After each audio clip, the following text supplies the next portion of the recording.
Bagus kan banyak masyarakat yang pada bikin rumah, kan kita bisa ikut kerja juga kalau gitu.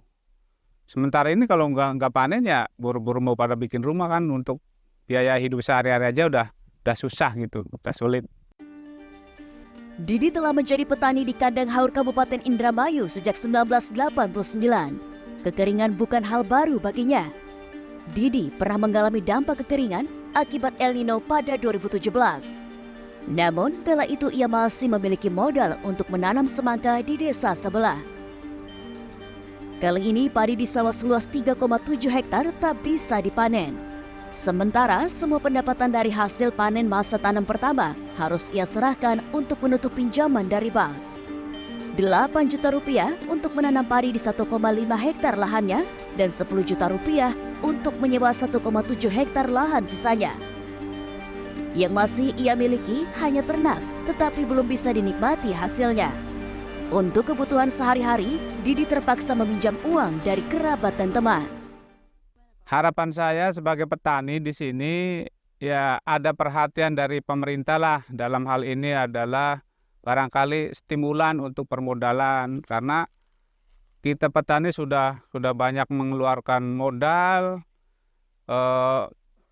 sudah tidak ada simpanan lagi. Kalau sudah nggak panen tuh sudah nggak bisa ngapa-ngapain lagi.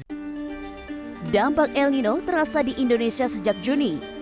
BMKG memprediksi sebagian besar wilayah Indonesia akan mengalami curah hujan bulanan kategori rendah. Beberapa wilayah bahkan tidak mendapat hujan sampai akhir Oktober. Dimulai dengan tidak adanya hujan yang terjadi di wilayah-wilayah tersebut, dan juga mengakibatkan kondisi kekeringan dan juga dampak-dampak turunan seperti berkurangnya debit air sungai di sungai-sungai kecil maupun juga sungai-sungai utama.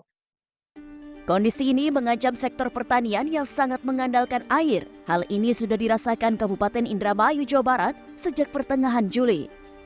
Kabupaten dengan luas wilayah 209.000 hektar ini memiliki 125.000 hektar persawahan.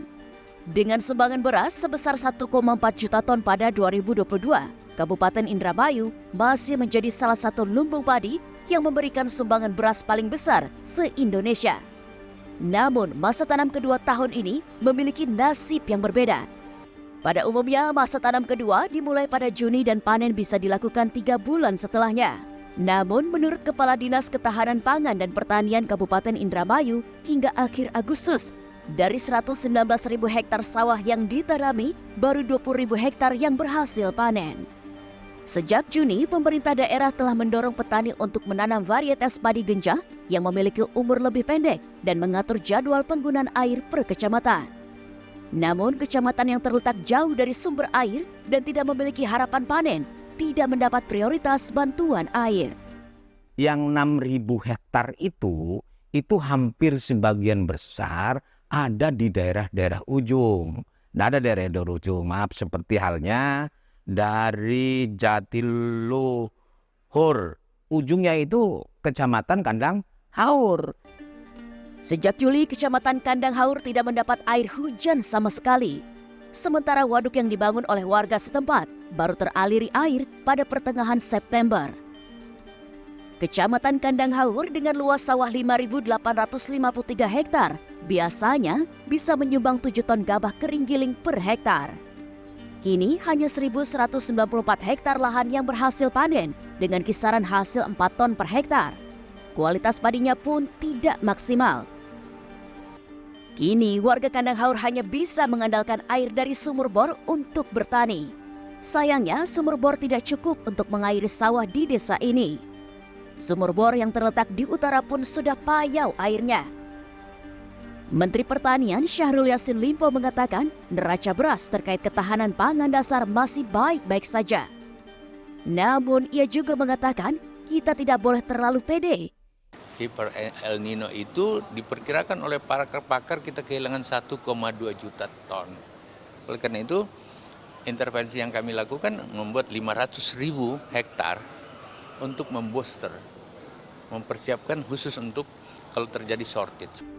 Badan Riset dan Inovasi Nasional sudah merancang varian padi yang lebih tahan perubahan cuaca sejak 2020.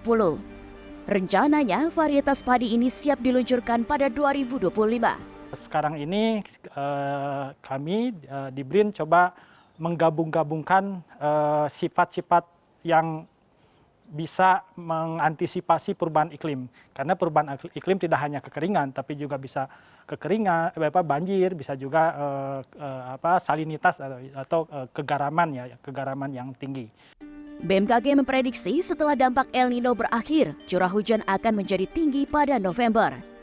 Maka dari itu, petani diimbau untuk menyiapkan lahan agar bisa panen sebelum lahannya terendam air akibat curah hujan yang ekstrim. Liputan ini merupakan bagian dari program Fellowship Archipelago of Drought 2023 terlaksana dengan dukungan Society of Indonesian Science Journalists, CNNID Academy, dan Kedutaan Besar Amerika Serikat. Laurencia Gata, Imam Muhairib, Indramayu, Jawa Barat.